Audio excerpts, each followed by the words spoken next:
Assalamu alaikum wa rahmatullah.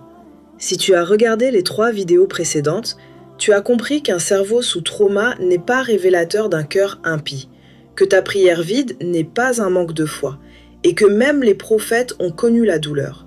Maintenant, il est temps de parler de quelque chose de crucial, quelque chose que je veux que tu graves dans ton cœur. Le traumatisme spirituel, ce n'est pas une honte, encore moins une faute. C'est un appel à une connexion plus profonde. Ma sœur, il est temps de briser ce tabou qui fait souffrir tant d'entre nous. Se sentir déconnecté de sa spiritualité, avoir des blocages émotionnels, pleurer pendant la prière sans savoir pourquoi, ce n'est ni une honte, ni une preuve de manque de foi. C'est que ton récepteur, ton système nerveux, est blessé.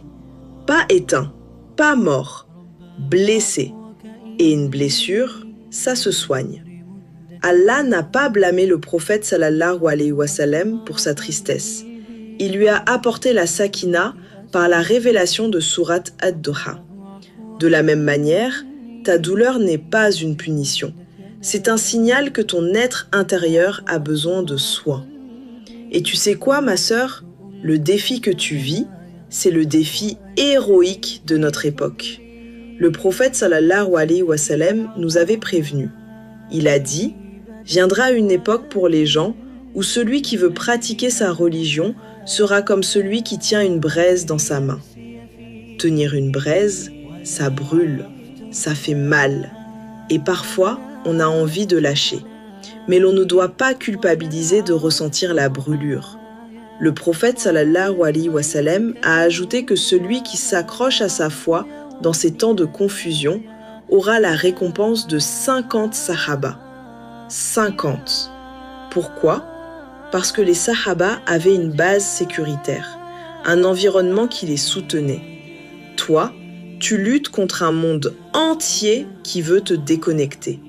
Les réseaux sociaux, le stress, l'hyperstimulation, les traumatismes non dits, la pression sociale. Nous vivons dans une modernité conçue pour nous maintenir dans la rafla, l'insouciance et l'hyperstress. Préserver ta base interne sécuritaire aujourd'hui, c'est un combat de chaque instant. Et ce combat, il est noble, il est précieux. Ma sœur, si ton âme est blessée, si tes souvenirs douloureux te hantent, si ta concentration s'envole pendant la prière, ce n'est pas un châtiment. C'est un signe que ton être intérieur a besoin de soins. Et comprendre les mécanismes de ta psychologie, soigner tes blessures passées, réapprendre à réguler ton système nerveux, ce ne sont pas des concepts occidentaux étrangers à l'islam. C'est la voie de l'ihsan, de l'excellence. Et c'est précisément pour cela que Fitratellah est né. Nous ne disons pas qu'il te faut prier plus fort sans tenir compte de ta douleur. Nous sommes là pour te donner les outils concrets entre psychologie et spiritualité pour comprendre les mécanismes de ton âme blessée, retrouver les clés de ta base interne sécuritaire et transformer ton zikr en un remède apaisant plutôt qu'en une lutte épuisante. Ton cheminement vers Allah ne doit pas être un fardeau, il doit être un refuge. Il est temps, ma sœur, de soigner le contenant, ton esprit, pour que le contenu, ta foi, puisse à nouveau y couler avec saveur, avec douceur. Tu n'es pas seul dans ce combat, nous sommes là. Fitratellah Trauma Release, pour un cheminement dans la paix et l'équilibre. Parce que plus l'époque est difficile, plus le moindre petit pas vers Allah est précieux. Et ton pas à toi compte aussi.